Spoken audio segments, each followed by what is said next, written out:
How's it going? This is Mike from Mandar Automotive. Today we're installing the dual hood mount kit for the Ford Bronco.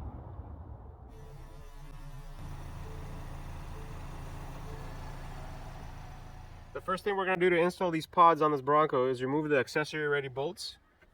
This is a Torx key.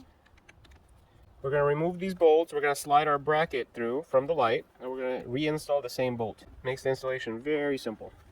In your package, you're going to receive a light and the U-bracket that we're going to use to install the light itself to the vehicle.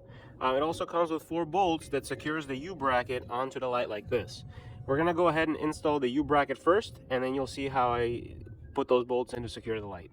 We're going to go ahead and install the factory bolt that we took out with our U-bracket inside.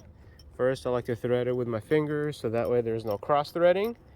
And then after it's nice and tight, we can use the tool. Next step is actually installing the light onto the U-cradle. We're going to align it, and same thing, I'm going to thread it with my hands first before we make the final adjustments. And there you have it. So the mounting is complete after you tighten all the 4 bolts, 2 on each side, and then we just have to worry about the wiring.